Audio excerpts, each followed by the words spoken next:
முஸ்லீம்களாக இருக்கக்கூடிய நாம் பொதுவாகவே நாம் சந்திக்கிற எல்லா விஷயங்களிலும் அல்லாஹுவின் அருளும் பரக்கத்தும் நிறைவாக வேண்டும் என்று விரும்புகிறோம். அது நமக்கு கைகூடுகிற பொழுது நமக்கு சந்தோஷமும் மகிழ்ச்சியும் ஏற்படுகிறது.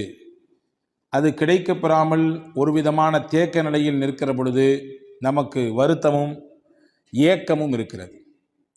பரக்கத்தான வாழ்க்கை வேண்டும், மன மகிழ்ச்சியான வாழ்க்கை வேண்டும் என்று எல்லோரும் ஆசைப்படுகிறோம்.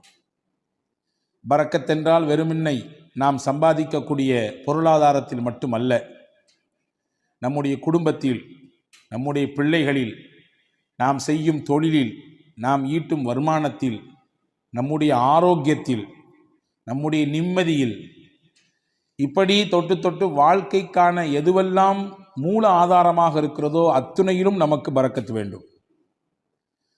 இந்த பரக்கத்திற்கான வழியை குர்ஆனும் திருநபி ஸல்லல்லாஹு அலைஹி வஸல்லம் அன்னவர்களும் அற்புதமாக நமக்கு காண்பித்து தந்திருக்கிறார்கள்.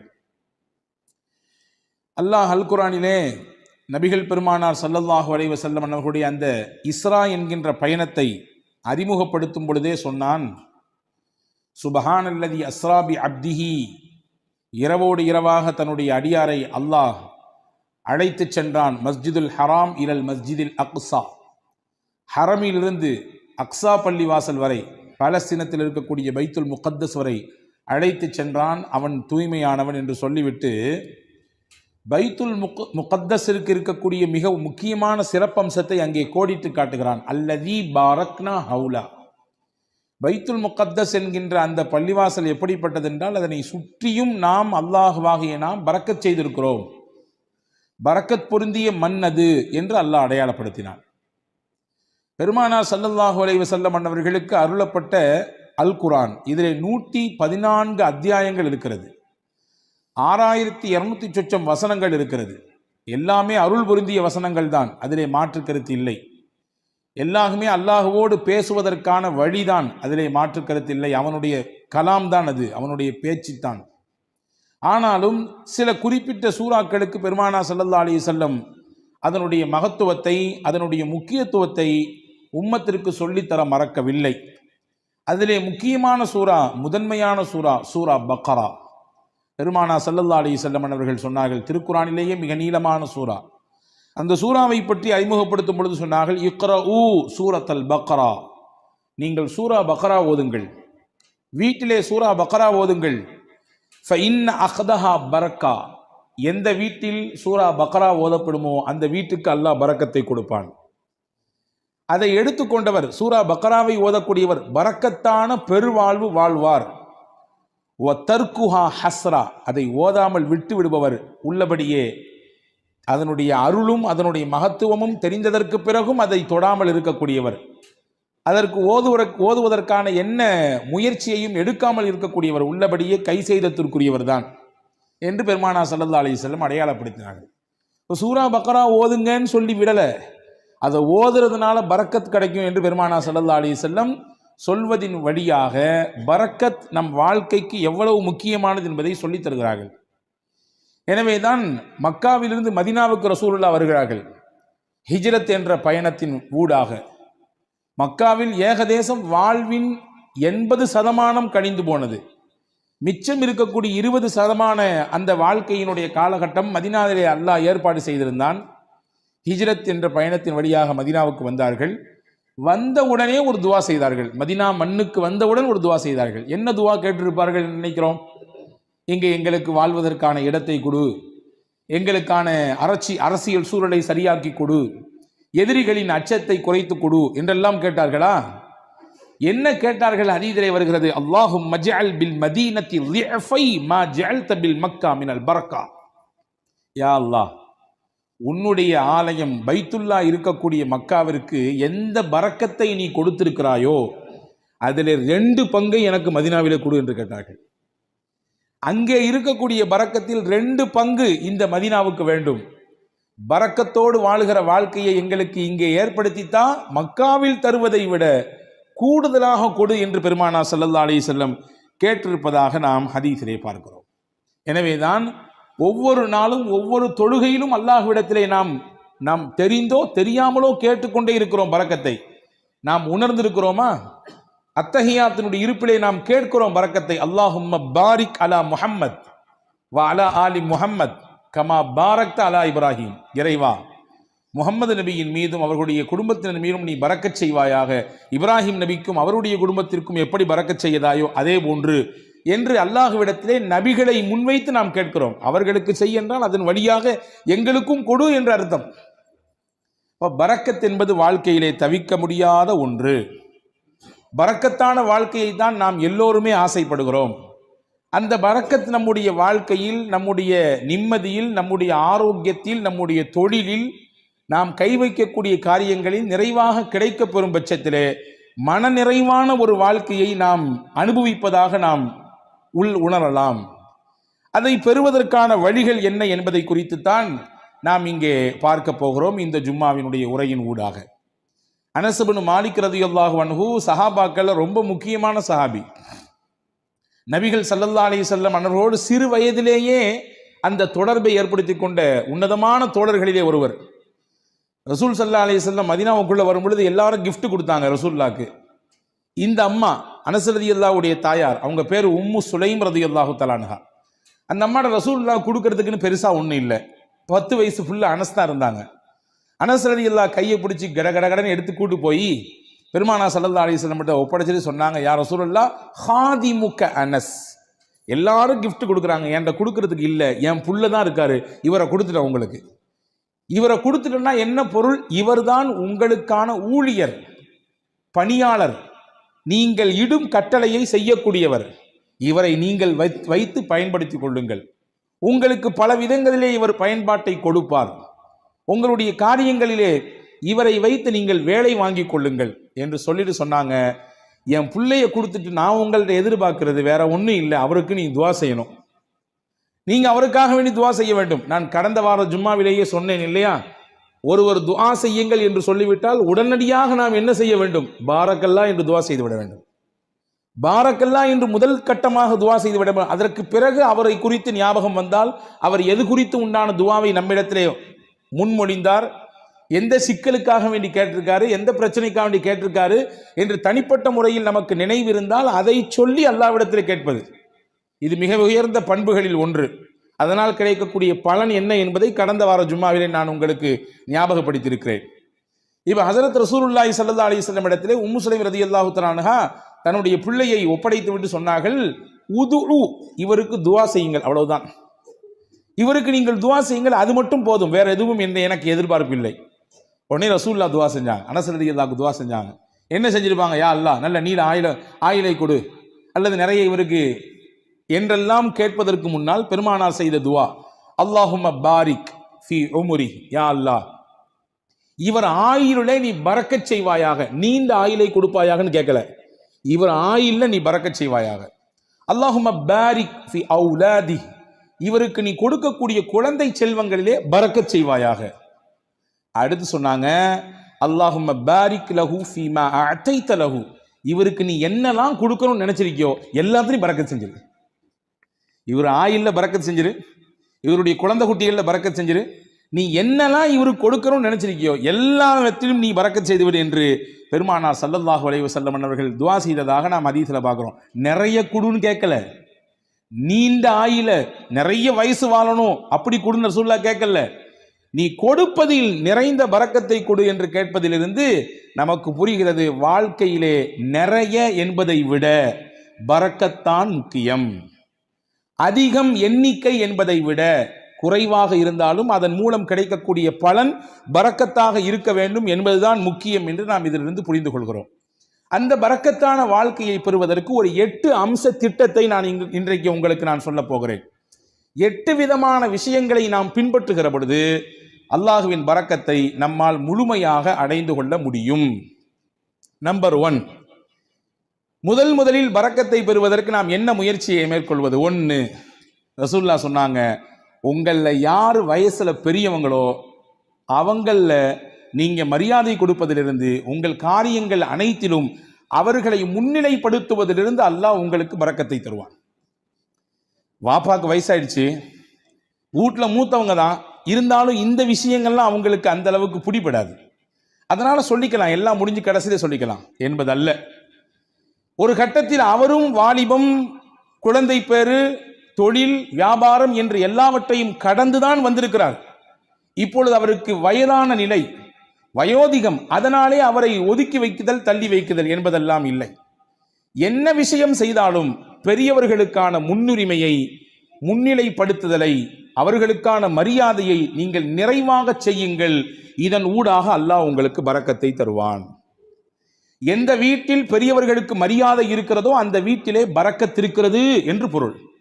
எந்த வீட்டில் பெரியவர்கள் உதாசீனம் செய்யப்படுகிறார்களோ, வயதிலே மூத்தவர்கள் வேண்டா வெறுப்பாலோ அவர்கள் பராமரிக்கப்படுகிறார்களோ, அவர்களின் பேச்சுக்கும் அவர்களுடைய ஆலோசனைக்கும் முன்னுரிமை கொடுக்கப்படாமல் தள்ளி வைக்கப்படுகிறார்களோ, புரிந்து கொள்ளுங்கள், அங்கே பரக்கத் எடுபடுகிறது என்று பொருள்.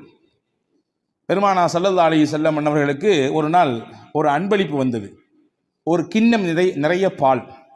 ரசூலுல்லாஹ் பொதுவாகவே தனக்கு கிஃப்ட் வந்துச்சுன்னா தான் பயன்படுத்துவாங்க. சில நேரங்களில் பக்கத்தில் இருக்கிறவங்களுக்கு கொடுத்து அதை பயன்படுத்த துவங்குவாங்க. அன்னைக்கு பால் வந்திருக்கு. தபரானி ஷரீஃபில் இந்த ஹதீஸ் வருகிறது. ரசூலுல்லாஹ் உட்கார்ந்துருக்காங்க. அந்த சைடில் பார்த்தீங்கன்னா சையதுனா அபூபக்கர் ரலியல்லாஹு அன்ஹு, சையதுனா உமர் ரலியல்லாஹு அன்ஹு, மூத்த சஹாபாக்கள், இஸ்லாத்தில் மிகப்பெரிய பங்களிப்பு ஆற்றியவர்கள், நபியோடு தங்கள் வாழ்க்கை முழுவதையும் அர்ப்பணித்த ஒரு உன்னதமான சஹாபாக்கள் 2 பேர் இருக்கிறாங்க. மதீனாவில் நடந்த நிகழ்ச்சி இது. இந்த பால் கிண்ணம் வந்த உடனே ஸல்லல்லாஹு அலைஹி வஸல்லம் இந்த பக்கத்தில் இருந்த சையதுனா அபூ உபைதா ரலியல்லாஹு அன்ஹு என்ற ஒரு சஹாபி, அவங்க கையில் கொடுத்தாங்க. குடிங்க அபூ உபைதான்னு சொன்னாங்க. அபூ உபைதா ரலியல்லாஹு அன்ஹு கையில் பாலை வாங்கிட்டு ரசூலுல்லாஹையும் பார்க்குறாங்க, பக்கத்தில் இருக்கக்கூடிய அபூபக்கர் நாயகத்தையும் பார்க்குறாங்க, உமர் நாயகத்தையும் பார்க்குறாங்க. என்னடா இது, நபிக்கு ரொம்ப நெருக்கமானவங்க 2 பேரும் அங்கே இருக்க, நமக்கு ரசூலுல்லாஹ் கொடுக்குறாங்களே என்பதுதான் அவர்களின் பார்வையின் பொருள். பார்த்துட்டு ரசூலுல்லாஹ்ட்ட சொன்னாங்க, யா ரசூலல்லாஹ், அன்த அவுலா பிஹி மின்னி, இந்த பாலை முதலாக அருந்துவதற்கு என்னை விட நீங்கள் தான் தகுதியானவர்கள். ஏன்னா நான் சாதாரண அபூ உபைதா, நீங்க அல்லாஹ்வின் ரசூல் நீங்கள். எனவே நீங்கள் தான் இதை துவங்கி வைக்க வேண்டும். ரசூலுல்லாஹ் சொன்னாங்க, ஹுத் யா அபா உபைதா, எடுங்கள், குடியுங்கள் அப்படின்னு சொன்னாங்க. இப்போ 2ஆம் கட்டமா அபூபக்கர் நாயகத்தை பார்க்குறாங்க, உமர் நாயகத்தை பார்க்குறாங்க. பார்வையின் அர்த்தம் என்ன? என்னை விட இஸ்லாமிய வருகையில் முதன்மையானவர்களாச்சே இவர்கள் எல்லாம், பங்களிப்பு செய்வதிலே முக்கியமானவர்களாச்சே இவர்கள் எல்லாம், அவங்க குடிச்சா நல்லா இருக்குமே என்ற பெருந்தன்மையான மனதோடு சையதுனா அபூ உபைதா ரலியல்லாஹு பார்க்கும் பொழுது ரசூலுல்லாஹ் அப்பவும் சொன்னாங்க, அபூ உபைதா நீங்க தான் குடிக்கணும், குடிங்கன்னாங்க. சையதுனா அபூ உபைதா ரலியல்லாஹு அன்ஹு குடிக்க துவங்கும் நேரத்திலே கையில் பக்கத்தில், வாய்க்கு பக்கத்தில் பால் கிண்ணம் போய்விட்டது. ஆனாலும் அவர்கள் மனம் ஏதோ ஒரு விஷயத்திற்காக வேண்டி மறுக்கிறது. கீழே கொண்டு வந்து சொன்னாங்க, யா ரசூலுல்லாஹ் நீங்க குடிச்சிட்டு தான் நல்லா இருக்கும். 3வது தடவையாக பெருமானா ஸல்லல்லாஹு அலைஹி வஸல்லம் அபூ உபைதா ரலியல்லாஹு இடத்திலே சொன்னார்கள், இஷ்ரப், அபூ உபைதா நீங்கள் குடியுங்கள். ஃபைன்னல் பரக்கத்த மஅ அகாபிரினா, பரக்கத் என்பது நம்மிலே யார் வயதிலே பெரியவர்களாக இருக்கிறார்களோ அவர்களிடத்திலிருந்து தான் துவங்குகிறது. இங்கே இருக்கும் நபர்களிலேயே வயதால் பெரியவர் நீங்கள். என்னை விட, அபூபக்கர் ரலியல்லாஹு விட, உமர் ரலியல்லாஹை விட வயதால் மூத்தவர்கள் நீங்கள் குடிக்க வேண்டும். அங்கிருந்து பரக்கத் கிடைக்க வேண்டும். ஃபமல்லம் யர்ஹம் சகீரனா வலம் யுஜல்ல கபீரனா ஃபலைஸ மின்னா, நம்மிலே சிறியவர்கள் மீது இரக்கம் காட்டாதவர்கள், பெரியவர்களுக்கான மூத்தவர்களுக்கான கண்ணியத்தை தராதவர்கள் நம் வழியை சார்ந்தவர்கள் இல்லை என்று பெருமானா ஸல்லல்லாஹு அலைஹி வஸல்லம் வார்த்தையோடு சொல்லி முடிக்காமல் அதை செயல்படுத்தியும் காண்பித்தார்கள். பரக்கத் எங்கிருந்து துவங்குகிறது? எந்த இடத்தில் மூத்தவர்களுக்கான மரியாதை இருக்குமோ, கண்ணியம் இருக்குமோ, அவர்களுடைய சொல்லுக்கான மிகச்சிறந்த அந்த புரிதலோடு அதை எதிர்கொள்ளக்கூடிய பக்குவம் இருக்குமோ, அங்கே பரக்கத்தும் இருக்கும். இதுக்கு நேர்மாறாக பெரியவர்கள் உதாசீனப்படுத்தப்படுவதும், அவர்களுடைய கண்ணியம் சீர்குலைக்கப்படுவதும், வேண்டா வெறுப்போடு அவர்களை அரவணைப்பதும் பராமரிப்பதும், அவர்களுடைய வார்த்தைகள் தூக்கி வீசப்படுகிற நிலையிலே வைக்கப்படுவதும் பரக்கத்தை எடுப்பதற்கான வழி என்று மார்க்கம் நமக்கு கற்றுத்தருகிறது. அப்ப முதல் விஷயம், 8 விஷயத்துல முதல் விஷயம், பரக்கத்தான பெருவாழ்வு வாழ்வதற்கு மூத்தவர்களின் அந்த கண்ணியம் காக்கப்பட வேண்டும். 2வது, உறவுகளும் சொந்தங்களும் அரவணைக்கப்பட வேண்டும். அதிலே பரக்கத் இருக்கிறது. உறவுகளையும் சொந்தங்களையும் அரவணைத்து வாழ்தல் தான் நமக்கு இஸ்லாம் காட்டி தந்திருக்கிற அற்புத வழி. பல நேரங்களிலே அதிலே பல பெருத்த சிக்கல்கள் இருக்கத்தான் செய்யும், சிக்கல் இல்லாமல் இல்லை. உறவுகளை திருப்திப்படுத்தி நிம்மதியோடு இணைந்து வாழ்வதிலே பல சிக்கல்கள் இருக்கத்தான் செய்கிறது, அதிலே மாற்று கருத்து இல்லை. ஆனாலும் அந்த சிக்கலையும் எதிர்கொண்டு விவகாரங்கள் ஏற்படுகிற பொழுது அதையும் மிகச்சரியாக கையாண்டு உறவை தன் கையிலிருந்து நழுவ விடாமல் பாதுகாத்து யார் இணைத்துக் கொள்கிறாரோ பெருமானார் சொன்னார்கள், பரக்கத்தான வாழ்க்கை அல்லாஹ் அவருக்கு கொடுப்பான். ரசூலுல்லாஹ்வுடைய ஹதீஸ் வந்திருக்கிறது. அனஸ் பின் மாலிக் ரலியல்லாஹு அறிவிக்கிறார்கள், மன் ஹப்ப அன் யுபஸத லஹு ஃபீ ரிஸ்கி, அல்லாஹ் இவருக்கு தரக்கூடிய ரிஸ்கிலே யாருக்கு நல்ல விசாலம் கிடைக்க வேண்டும் என்று ஆசைப்படுகிறாரோ, விசாலமான ரிஸ்க், அதாவது பரக்கத்தான ரிஸ்க் கிடைக்கும் யார் ஆசைப்படுறாரோ, நீண்ட ஆயுள் கிடைக்க வேண்டும் என்று யார் விருப்பப்படுகிறார்களோ, ஃபல் யஸில் ரஹ்மா, தன் சொந்தங்களையும் உறவுகளையும் அவர் அரவணைத்துக் கொள்ளட்டும், அதன் வழியாக அல்லாஹ் பரக்கத்தை தருவான். அப்ப இதுக்கு நேர் ஆப்போசிட் என்ன? உறவுகளும் சொந்தங்களும் யாருடைய மனதிலே ஒரு பெரிய விஷயமாகவே இல்லை. நான் நன்றாக இருக்கிறேன், என் குடும்பம், என் மனைவி, என் பிள்ளைகள் எல்லாம் சிறப்பா இருக்கிறோம், அண்ணன் எப்படி போனால் நமக்கு என்ன, மாமா எப்படி போனால் நமக்கு என்ன, உறவுகள் எப்படி போனால் நமக்கு என்ன என்கின்ற உணர்வு எங்கே வருகிறதோ அங்கே பரக்கத்தை எல்லாம் எடுத்து விடுவான். உங்களுக்கு ஒன்று தெரியுமா? 2 நபிமார்கள் சேர்ந்து துவா செய்தார்கள். ஒன்று மூசா அலைஹிஸ்ஸலாம், இன்னொன்று அவர்களுடைய சகோதரர் ஹாரூன் அலைஹிஸ்ஸலாம். யாருக்கு எதிராக துவா செஞ்சாங்க தெரியுமா? ஃபிரௌன் என்கின்ற சர்வாதிகாரிக்கு எதிராக துவா செஞ்சாங்க. உச்சபட்சமான சர்வாதிகாரத்தினுடைய உச்சாணி கொம்பில் இருந்து ஆட்டம் போட்டவன், ஆடியவன் ஃபிரௌன். அவனுக்கு எதிராக அந்த 2 நபிமார்களும் துவா செய்றாங்க. அந்த 2 நபியில ஒன்னு ரசூல், மூசா அலைஹிஸ்ஸலாம் ரசூலும் கட்டப்பட்டவங்க, உலுல் அஸ்முல கட்டப்பட்டவங்க. 5 நபர்கள் உல் அஸ்மு, அதாவது உறுதிமிக்க மனம் மிக்கவர்கள் என்று குர்ஆன் சொல்கிறது 5 நபிமார்களே. அந்த 5 நபிமார்கள் ஒன்னு செய்தனா மூசா அலைஹிஸ்ஸலாம்.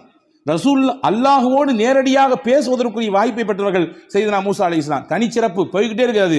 மூசா அலைஹிஸ்ஸலாம் பற்றி தனியா ஒரு ஜும்மா பேசணும், அவ்வளவு இருக்குது செய்தி. அந்த மூசா நபியும் ஹாரூன் அலைஹிஸ்ஸலாமும் துவா செய்கிறாங்க ஃபிரௌன் என்ற கொடியவனுக்கு, சர்வாதிகாரிக்கு எதிராக. ஆனால் அவர்கள் செய்த துவா 40 வருஷத்துக்கு பிறகுதான் பதிலே கொடுக்கப்பட்டது. துவா செஞ்சு முடிச்சு 40 வருஷத்துக்கு பின்னாடி தான் ஃபிரௌனுக்கு அழிவு வந்தது. ஃபிரௌன் நைலிலே மூழ்கினான். ஏன் இந்த 40 ஆண்டு கால தாமதம்? நமக்கு இயல்பாக கேள்வி எழும். ஒரு நபி கேட்கிற துவா, நீங்களோ நானோ கேட்கிற துவாவே நாளைக்கு உடனடியாக கபூலாக வேண்டும் என்று நினைக்கும் பொழுது, அல்லாஹ்வின் உயர்ந்த நெருக்கத்தை பட்ட 2 நபிமார்கள் கேட்கிற துவாவை 40 ஆண்டு காலம் தள்ளி போட்டான் அல்லாஹ். அதிலே பல காரணங்கள் இருக்கிறது. அதிலே முக்கியமான ஒரு காரணம் என்ன தெரியுமா? ஃபிரௌனிடத்திலே ஒரு நல்ல பண்பு இருந்ததாம், தன் உறவுகளை அவன் எப்பொழுதுமே சேர்த்து வைத்துக் கொள்வான், அவர்களுக்கானதை கொடுத்து கொண்டே இருப்பான், அவர்களை பராமரித்துக் கொண்டே இருப்பான். அல்லாஹ் நினைத்தான், இந்த பண்பில் இருந்தாவது அவனுக்கு ஏதாவது ஒரு சில நிமிடமாவது அவன் கொஞ்சம் ஒதுங்கி நம்மின் பக்கம் வரமாட்டானா என்று அல்லாஹ் எண்ணினான். எனவே அந்த வேதனையை கொஞ்சம் தள்ளி போட்டு கொண்டே இருந்தான்.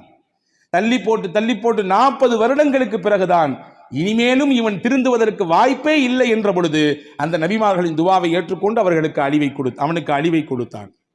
அப்போ இஸ்லாத்தின் மிகப்பெரிய விரோதியாக, அல்லாஹ்விற்கே சவால் விழுகிற இடத்திலே, உனக்கு நிகரானவன் நான் என்று சொல்லும் இடத்தில் இருந்த ஃபிரௌனுக்கே வேதனை தள்ளி போடப்பட்டது. எதன் காரணமாக? உறவை அவன் சேர்த்து கொண்டான், உறவை அவன் பிரியவில்லை, உறவுக்கானதை மிகச்சரியாக கொடுத்தான் என்ற ஒரு காரணத்திற்காக. அப்படி என்றால் அல்லாஹ்வுக்கு விரோதிலாம் நம்ம கிடையாது, அல்லாஹ்வுக்கு நேர் நிகராக நின்று சமமாக சண்டை போடுபவர்கள் கிடையாது நாம். அப்ப நம்மிடத்திலே இந்த உறவு பேணுதல் இருக்கும் பட்சத்திலே அல்லாஹ் பரக்கத்தான வாழ்வை அதன் வழியாக கொடுத்து விடுவான் என்பதை நாம் இங்கே கவனத்தில் கொள்ள வேண்டும். இது 2வது விஷயம். 3வது விஷயம் என்ன? யா அல்லாஹ் எனக்கு பரக்கத்தான வாழ்க்கையை கொடு என்று துவா செய்ய வேண்டும். துவா என்பது முக்கியமானது. அதை கொடு, இதை கொடு என்று, அவ்வளவு கொடு, இவ்வளவு கொடு என்பதை விட, யா அல்லாஹ் நீ எதை கொடுத்தாலும் பரக்கத்தாக கொடு, இப்படி கேட்டு பழக வேண்டும். இவ்வளவு அளவு வேண்டும், இவ்வளவு கனம் வேண்டும், இவ்வளவு எண்ணிக்கை வேண்டும் என்றெல்லாம் கேட்பதை விட, இறைவா எனக்கானது நீ முடிவு செய்யப்பட்டதை தான் தருகிறாய், தருவதே பரக்கத் செய், பரக்கத்தானதை கொடு என்று கேட்க வேண்டும். அந்த துவாவை நமக்கு பெருமானார் ஸல்லல்லாஹு அலைஹி வஸல்லம் கற்றுத் தருகிறார்கள். அது அற்புதமான வரலாற்று செய்தி ஒன்று இருக்கிறது. உம்மு சுலைம் ரலியல்லாஹு தஆலா அன்ஹா, அபூ தல்ஹா ரலியல்லாஹு தஆலா அன்ஹு, இவர்கள் இருவரும் தம்பதிகள், கணவன் மனைவி. வெளியூருக்கு போன அபூ தல்ஹா வீடு திரும்பும் நேரத்திலே இவருக்கு பிறந்த பிள்ளை இறந்து போனது. நீண்ட பெரிய சம்பவம், சுருக்கமாக சொல்கிறேன். ஆனால் கணவன் வந்தவுடன் இந்த துக்க செய்தியை தன் மனைவி தன் கணவரிடத்திலே சொல்லாமல் அந்த கணவனை திருப்திப்படுத்தினாள், நல்ல உணவு கொடுத்தால், சமைத்து கொடுத்தால், நன்றாக அவருக்கு பரிமாறினாள். இரவிலே அந்த கணவனின் திருப்தியோடு அவரை மிக சந்தோஷப்படுத்தினார் அந்த பெண்மணி. மகிழ்ச்சியாக அவர்களுக்கு அந்த இரவு தாம்பத்தியத்திலே கழிந்தது. அந்த நிலை முடிந்ததற்கு பிறகு அபூ தல்ஹா ரலியல்லாஹு இடத்திலே உம்மு சலமா ரலியல்லாஹு சொன்னாங்க, உங்களிடத்திலே யாராவது ஒருவர் ஒரு அமானிதம் கொடுத்து வைத்தார், கொடுத்தவர் வந்து திரும்பி கேட்டார்னா நீங்க கொடுப்பீங்களா மாட்டீங்களான்னு கேட்டாங்க. அபூ தல்ஹா சொன்னார், எப்படி கொடுக்காம இருக்க முடியும், கொடுத்தவர் கேட்டா திருப்பி கொடுக்கத்தானே செய்யணும். அவங்க சொன்னாங்க, அல்லாஹ் நமக்கு பிள்ளையை கொடுத்தான், அவனே எடுத்துக்கிட்டான். என்ன நிலை! இப்படி நான் வந்த உடனே இந்த செய்தியை சொல்லாம இப்படி நான் இப்பொழுது நான் அசுத்தமாக இருக்கும் நிலையில் இப்படி சொல்றியே, நாளை கால் நபி இடத்திலே நான் போவேன், இந்த செய்தியை சொல்லுவேன், என்ன ஏதென்று கேட்பேன் என்று ஹஸரத் அபூ தல்ஹா ரலியல்லாஹு அன்ஹு சொன்ன பொழுது மறுநாள் காலை விடிந்தது, நபி இடத்திலே போனார்கள், செய்தியை சொன்னார்கள். ரசூலுல்லாஹ் அங்கே ஒரு அழகான துவாவை செய்தார்கள். நேற்றிரவு நீங்கள் இருவரும் ஒன்று கூடினீர்கள், தாம்பத்திய உறவை வைத்துக் கொண்டீர்கள். அல்லாஹும்ம பாரிக் லஹுமா லகுமா ஃபீ காபிரி லைலத்திகுமா, நேற்றிரவு நீங்கள் கூடிய கூடுதலிலே அல்லாஹ் பரக்கத் செய்வானாக, உங்களுக்கு மிகச்சிறந்த பகரத்தை தருவானாக. எந்த பொறுமையோடும் எந்த அல்லாஹ்வின் நம்பிக்கையோடும் உங்கள் மனைவி அப்படியான ஒரு நிலையை மேற்கொண்டார்களோ அதற்கு பகரமாக அல்லாஹ் உங்களுக்கு பரக்கத் செய்வான், சிறந்த சந்ததியை தருவான் என்று துவா செய்தார்கள். வரலாற்றிலே வருகிறது, அங்கே இருந்து பிறந்த பிள்ளை வாழ்வாங்கு வாழ்ந்தார்கள், செழிப்பாக வாழ்ந்தார்கள். கல்வி, பொருளாதாரம், வாழ்க்கையின் மேல்தட்டில் இருக்கும் விதத்திலே, எல்லோரும் பார்த்து போற்றும் விதத்திலே அந்த பிள்ளைகளின் வாழ்க்கை எல்லாம் இருந்தது. இதற்கு மூல முக்கிய காரணம் நாயகத்தினுடைய துவா. இப்போ துவா செய்யணும், யா அல்லாஹ் நீ கொடுப்பதிலே எங்களுக்கு பரக்கத் செய்வாயாக, என்ன கொடுத்தாலும் பரக்கத்தாக கொடுப்பாயாக என்று துவா செய்ய வேண்டும். இது பரக்கத்தான வாழ்க்கைக்கான மூணாவது அம்சம். நாலாவது அம்சம் என்ன? நம்மிடத்தில் எது இருக்கிறதோ அதை பகிர்ந்து கொள்ள வேண்டும். பகிர்தலிலே பரக்கத் இருக்கிறது. தனக்கும் மட்டும்தான் தன் குடும்பத்துக்கு மட்டும்தான் என்கின்ற குறுகிய மனப்பான்மையிலிருந்து வெளியே வர வேண்டும். எது இருந்தாலும் அதை பகிர்கிற அந்த பக்குவம் எந்த நபரிடத்திலே வருகிறதோ அல்லாஹ் தானாக பரக்கத்தை தருவான். ரசூலுல்லாஹி ஸல்லல்லாஹு அலைஹி வஸல்லம் உடைய ஹதீஸ் வந்திருக்கிறது, தஆமுல் வாஹிதி யக்ஃபிஸ் இஸ்னைன் வ தஆமுல் இஸ்னைனி யக்ஃபில் அர்பஆ. இரண்டு நபருக்கான உணவு தான், ஆனா 3 பேர் வந்துட்டாங்க. ஐயோ 2 பேர் தானே சாப்பாடு இருக்குது, 3வது நபர் வந்துட்டாரே என்று யோசிக்க வேண்டாம், விரிச்சு வைங்க, அவரையும் சேர்த்துங்க. அல்லாஹ்வின் ரசூல் சொன்னாங்க, 2 பேருக்கான உணவாக இருந்தாலும் நீங்கள் பகிர வேண்டும் என்ற சிந்தனைக்கு வந்துவிட்டால் அதை 3 போதுமானதாக அல்லாஹ் ஆக்கி விடுவான். 3 பேருக்கான உணவு தான், ஆனா 5 பேர் இருக்கிறாங்க, 2 பேரை தள்ளி விடாதீங்க, இது பத்தாது, நமக்கே பத்தாது, யானை பசிக்கு சோள புரியா அப்படின்னு கேட்ட மாதிரிலாம் நம்ம கதை பேச வேண்டாம், சேர்த்திக்குங்க. ரசூல் சொன்னாங்க 3 நபருக்கான உணவு தான், நீங்கள் சேர்த்து ஷேர் செய்யும் பொழுது, அதிலே பகிர வேண்டும் என்ற எண்ணம் வரும் பொழுது அதிலே அல்லாஹ் 5 நபருக்கான பரக்கத்தை செய்து விடுவான். இது வாழ்க்கையிலே யாரெல்லாம் இந்த ஷேரிங்ல இருக்கிறாங்களோ அவங்க எல்லாம் கண்கூடாக பார்க்க முடியும், கண்கூடாக பார்க்க முடியும். ரசூலுல்லாவுக்கு ரொம்ப பிடித்த குடும்பம் ஒரு குடும்பம் இருந்தது, அல் அஷ்அரி. ரொம்ப பிடிக்கும் அவங்கள ரசூலுல்லாவுக்கு. எந்த அளவுக்குன்னா அவங்க என் குடும்பம் ரசூலுல்லாஹ் சொன்னாங்க, என் குடும்பம் அவங்க, என்னிலிருந்தும் அவர்களிலிருந்தும் நான் என்று சொன்னார்கள். சஹாபாக்கள் ஒன்றும் புரியும், ஏன் இந்த குடும்பத்தை மட்டும் ரசூலுல்லாஹ்வுக்கு ரொம்ப பிடிக்குது? விவரத்தை கேட்டு போனா ரசூலுல்லாஹ் சஹாபாக்கள்கிட்ட சொன்னாங்க, அவங்கள்ட்ட ஒரு சிறந்த பண்பு இருக்குது, தாங்கள்கிட்ட எல்லாரும் ஒரு பயணத்தில் போனானா எல்லாரும் தனித்தனியாக சாப்பாடு கொண்டு வருவாங்க, யாராவது 1-2 பேருடைய சாப்பாடு சீக்கிரமாக தீர்ந்து போயிடும். நீண்ட தூர பயணம் என்பதினாலே அவர்களை அப்படியே கழட்டி விட்டுற மாட்டாங்க. நீங்க கொண்டு வந்து காலியாக போச்சா, அப்படித்தான் போச்சு, இப்போ இன்னும் 30 தூரம் இருக்குது, இன்னும் 500 கிலோமீட்டர் போனோம், அப்படித்தான் என்று விட்டு விட மாட்டார்கள்.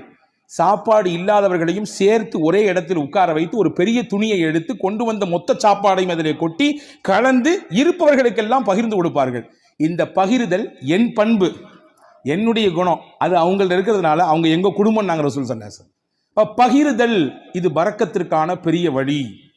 நம்மில எது இருக்கிறதோ அதை பகிர்ந்து கொள்வது. குடிப்பதற்கு இவ்வளவுதான் நீர், அதை பகிர்ந்து கொள்வது. உணவு இவ்வளவுதான் இந்த இடத்திற்கான விஷயம், பகிர்ந்து கொள்வது. எனக்கு மட்டும் வேணும், என் குடும்பத்துக்கு மட்டும் வேணும் என்று முன் தயாரிப்பு செய்து முன்னால் எடுத்து வைப்பதை விட இருப்பதை கொண்டு பகிர்வதனால் அல்லாஹ் பரக்கத்தை தருவான். இது 4வது வழி. 5வது பரக்கத்துக்கான முக்கியமான வழி, இன்னைக்கு நம்மள பல பேர் மறந்துவிட்ட விஷயம், சாப்பிடும் பொழுது எல்லாரும் சேர்ந்து உட்கார்ந்து சாப்பிடுங்க நாங்கள் சொல்லலாம். எல்லாரும் சேர்ந்து உட்கார்ந்து சாப்பிடுங்க, தனித்தனியா சாப்பிடாதீங்க. ஆனா இன்னைக்கு காலப்போக்கில் வேக உலகத்தில் இருக்கிறோம் நாம், அதனாலே பல விஷயங்களை இழந்து விட்டோம். ஆனால் நம் முன்னோர்கள், நம்முடைய தாய் தகப்பன், நம் தாதி எல்லாம் நம்முடைய வீடுகளிலே சேர்ந்து தான் உட்கார்ந்து சாப்பிடுகிற வழக்கத்தை சொல்லி தந்திருக்கிறார்கள். இன்னைக்கு வரையே சில ஊர்களிலே கலன் சாப்பாடு என்று ஒன்று இருக்கிறது. ஒரே பிளேட்ல உட்கார்ந்து மொத்தமா சாப்பிடுறது, ஒரே பிளேட்ல உட்கார்ந்து 4 பேர் 5 பேர், இதுவெல்லாம் நிகழ்ச்சிகளுக்கு என்பதை தாண்டி சாதாரணமாக இயல்பாக அன்றாட சாப்பாடு அப்படி சாப்பிடுகிற பழக்கம் இன்னைக்கும் சில ஊர்களிலே இருக்கிறது. ஆனா கால ஓட்டத்தில் அதெல்லாம் நம்ம விட்டுட்டோம். ஒரே வீட்டில் இருக்கிறோம், 5 பேர் தான் இருக்கிறோம், 5 பேரும் 5 டயத்துல சாப்பிட்றோம். சஹாபாக்கள் வந்து ரசூலுல்லாஹ்ட்ட ஒரு நாள் சொன்னாங்க, யா ரசூலல்லாஹ் இன்னா நாக்குலு வலா நஷ்பஉ, நிறைய சாப்பிட்றோம், வயிறே நிறைய மாட்டேங்குது, என்ன செய்யறதுன்னு கேட்டாங்க. சஹாபாக்கள் ரசூலுல்லாஹ் கேட்டாங்க, அன்தும் தாக்குலூன ததஃபர்ரகூன், எல்லாருமே தனித்தனியா சாப்பிட்ற மாதிரி தெரியுது, ஆமாவான்னு கேட்டாங்க. எல்லாரும் வீட்டில் சேர்ந்து சாப்பிட்றீங்களா, தனித்தனியா சாப்பிட்றீங்களா? இல்லை, தனித்தனியா சாப்பிட்றோம். ரசூல் சொன்னாங்க, இஜ்மஉ அலா துஆமிக்கும் வதுகுரு ஸ்மல்லாஹி அலைஹி யுபாரக லக்கும் ஃபீஹா. 2 விஷயத்தை செய்யுங்க சாப்பிடும் பொழுது. எல்லாரும் சேர்ந்து சாப்பிடுங்க, முடிந்த அளவுக்கு சேர்ந்து சாப்பிடுங்கள். சேர்ந்து சாப்பிடுவதற்கு ஒரு நாளில் ஒரு வக்து தான் முடியும், இந்த நேரத்தில் மட்டும்தான் எங்களால் சேர்ந்து சாப்பிட இயலும். காலை அல்லது இரவு அல்லது மதியம், அந்த ஒரு நேரத்தில் எல்லாரும் சேர்ந்து உட்காருங்கள். குடும்பத்தோடு சேர்ந்து உட்கார்ந்துட்டு சாப்பிட்றதுக்கு முன்னாடி பிஸ்மில்லா என்று சொல்லுங்கள். நீங்க கைதொட்டு கேளுங்க, நானும் என் நெஞ்சத்துல கைதொட்டு கேட்கிறேன். அன்பர்களே, எத்தனை குடும்பத்திலே எல்லாரும் சேர்ந்து உட்கார்ந்து பிஸ்மில்லாஹிர் ரஹ்மானிர் ரஹீம் என்று சத்தம் போட்டு சொல்லி நாம் அந்த சாப்பாட்டிலே கையெடுத்து வைக்கிறோம். மலேசியா போன்ற பெருநகரங்களிலே அல்லாஹ் பரக்கத்தை கொட்டுகிறான், அது தனிப்பட்ட விஷயம். நான் அங்கே இருக்கக்கூடிய ஒரு சிறப்பு அம்சத்தை சொல்லுகிறேன். சாப்பிடும் பொழுது குடும்பத்தில் உட்கார்ந்து விட்டால் உடனடியாக யாரும் உணவிலே கை வைக்க மாட்டார்கள். எல்லாரும் உட்காரணும். உட்கார்ந்த உடனே அந்த வீட்டில் இருக்கக்கூடிய பெரியவர் சொல்லுவாரு, பிஸ்மில்லாஹிர் ரஹ்மானிர் ரஹீம் ஆரம்பிங்கம்பாரு. அதுக்கு பின்னால் தான் சாப்பிடவே துவங்குவார்கள். எனக்கு என்னவோ தெரியவில்லை, அந்த வார்த்தையை அவர்கள் முழுவதுமாக பின்பற்றுவதானோ என்னவோ, அல்லாஹ் பரக்கத்தை கொட்டென்று கொட்டுகிறார், பல ரூம்கள்ல தர்றான். எனவே உணவின் சமயத்திலே நாம் சேர்ந்து சாப்பிடுவது பரக்கத்திற்கான முக்கியமான வழி. இது 5வது விஷயம். 6வது விஷயம் என்ன? ரசூலுல்லாஹ் சொன்னாங்க, உங்க வீட்டுக்குள்ள போகும்போது சலாம் சொல்லிட்டு போங்க, சலாம் சொல்லிட்டு வெளியே வாங்க, இது பரக்கத்தை உங்க வீட்டுக்கு தரும் நாங்க ரசூலுல்லாஹ். ஹஜ்ரத் ரசூலுல்லாஹ் சொன்னாங்க, 3 விஷயம் அல்லாஹ்வுடைய பொறுப்பு, அல்லாஹ்வுடைய கண்ட்ரோல்ல வந்துருது. அதிலே 1, மன் தஹல பைத்தஹு வஸல்லம ஃபஹுவ லாமினுன் அலல்லாஹ், யார் வீட்டுக்கு நுழையும் பொழுது சலாம் சொல்லிட்டு போறாரோ அவர் அல்லாஹ்வுடைய கஸ்டடியில வந்துடுறாரு, அல்லாஹ்வுடைய நேரடி பார்வையில வந்துடுறாரு, அவருக்கானதை அல்லாஹ் கொடுத்து விடுவான். ஹதீஸ்ல இப்படி ஒரு வார்த்தை வருது, இன் ஆஷ ருஸிக வ குஃபிய, அவர் வாழ்ந்தால் மனநிறைவான வாழ்க்கையை வாழ்வார். வ இன் மாத்த அதுஹலஹுல் ஜன்னா, இதை அப்படி கண்டினியூவா ஃபாலோ பண்ணாருன்னு சொன்னா 3 விஷயம் சொன்னாங்க. அந்த 3ல ஒன்று தான் நான் சொல்லியிருக்கேன், 2 தேவைப்படுறவங்க தனியாக வந்து கேளுங்க. அந்த 3ல் 3 விஷயத்தை யார் பின்பற்றுகிறாரோ வாழ்ந்தால் போதுமான வாழ்க்கையை அல்லாஹ் அவருக்கு தருவான். 2வது, அவர் மௌத்தாகி விட்டால் அல்லாஹ் நேரடியாக சொர்க்கத்தை கொடுப்பான். அதுல 1 தான் வீட்டுக்கு போகும்போது சலாம் சொல்லிட்டு போறது. உங்க வீட்டுக்கு அல்லாஹ் பரக்கத்தை தருவான், பரக்கத்தான வாழ்க்கையை உங்களால் வாழ முடியும் என்பதை ரசூலுல்லாஹ் சொன்னார்கள். இது 6வது விஷயம். 7வது விஷயம் என்ன? அல்லாஹ் எதை நமக்கு அளந்திருக்கிறானோ அல்ஹம்துலில்லாஹ், போதும் என்ற மனமே பொன் செய்யும் மருந்து நான் தமிழ்ல இல்லையா, இன்னைக்கு அதுதான் நம்மள்ட்ட இல்லை. இருக்கு, வேணும் வேணும் வேணும். எப்ப வரையும் வேணும்? மௌத்த சந்திக்கிற வரையும், இஸ்ராயில பார்க்கிற வரையும் வேணும், அந்த நிமிஷம் வரையும் வேணும். அன்பர்களே, எது கிடைக்கிறதோ அது குறைவோ அதிகமோ அல்ஹம்துலில்லாஹ் என்று சொல்ல பழக வேண்டும். அப்படியான பழக்கம் இருக்கிறது. நீங்கள் சொல்லும் வார்த்தை அது அல்லாஹ்விற்கு பிடித்து போனால் அல்லாஹ் அதிலே பரக்கத் செய்து விடுவான். எப்படிங்க இருக்கிறீங்க? நீ யார்ட்டையா கேளுங்க, என்னத்தை போகுது, மூட்டி வலி, முதுகு வலி, அங்கிட்டு வலி, இங்கிட்டு வலி, மருத்துவ செலவு, அப்படி இப்படி ஒரு பெரிய லிஸ்ட். நல்லா இருக்கிறன்றதுக்கு நிறைய பாயிண்ட்ஸ் இருக்கும், அதை நம்மள பல பேர் சொல்றதே இல்லை. ஆனா அல்லாஹ்வின் ரசூல் சொன்னாங்க, உங்களுக்கு அல்லாஹ் என்ன கொடுத்திருக்கானோ அதுல எது நலவு இருக்கிறதோ அதை நீங்கள் சொல்லி பழகுங்கள், அல்ஹம்துலில்லாஹ் என்று சொல்லுங்கள், அல்லாஹ் பரக்கத்தை தருவான். அப்ப போதும் என்கின்ற மனம், இது பரக்கத்தை பெற்று தருவதற்கான 7வது வழி. 8வது முக்கியமான வழி, பயபக்தி மிக்க வாழ்க்கையை நாம் வாழ்வதற்கு பழகி கொள்ள வேண்டும். தக்குவா மிக்க வாழ்க்கையை நம்முடைய தொழிலில், நாம் சந்திக்கும் நபர்களில், நாம் பேசும் பேச்சில், நாம் பார்க்கும் பார்வையில், நாம் நடக்கும் நடையில், உடையில், பாவனையில், அனைத்திலும் அல்லாஹ் ஒருத்தன் நம்மளை பார்த்துக்கிட்டு இருக்கான்னு சிந்தனையில் வாழணும்.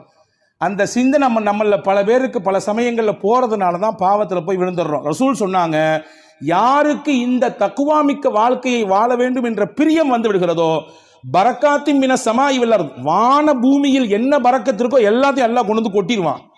வான பூமியில் என்னென்ன பரக்கத்துகள் எல்லாம் உண்டோ மொத்தத்தையும் கொண்டு வந்து அவர்களின் காலுக்கு கீழே கொட்டி விடுவான் என்று பெருமானார் ஸல்லல்லாஹு அலைஹி வஸல்லமுக்கு அல்லாஹ் சொன்னான். அப்போ இந்த 8 காரியங்களும் பரக்கத்தான செழிப்பான வாழ்க்கையை வாழ்வதற்கான வழிகள் என்று மார்க்கம் அழகாக கற்றுத்தருகிறது. வல்ல அல்லாஹ் அப்படிப்பட்ட மிகச்சிறந்த புரிதல் மிக்க வாழ்க்கையை வாழுகிற தௌஃபீகை அல்லாஹ் உங்களுக்கும் எனக்கும் எல்லா மக்களுக்கும் தந்தல் புரிவானாக. அல்லாஹ் எதை நமக்கு தருகிறானோ அதில் நிறைந்த பரக்கத்தையும் அருளையும் தருவானாக. என்னென்ன நெருக்கடிகள் எல்லாம் நம் வாழ்க்கையிலே நமக்கு உண்டோ அத்துணை நெருக்கடிகளையும் அல்லாஹ் நீக்கி தருவானாக. நம்முடைய வாழ்வை அல்லாஹ் வசந்தமாக ஆக்கி தருவானாக. இருக்கக்கூடிய கஷ்டங்களை எதிர்கொள்ளக்கூடிய ஆற்றலை தந்து அதை மிக சீக்கிரமாக நம்மிடத்திலிருந்து வெளியாக்குவானாக என்ற உயர்ந்த துவாவோடு விடைபெறுகிறேன். வாஹிர் தாவானா அல்ஹம்துலில்லாஹி ரப்பில் ஆலமீன். அஸ்ஸலாமு அலைக்கும்.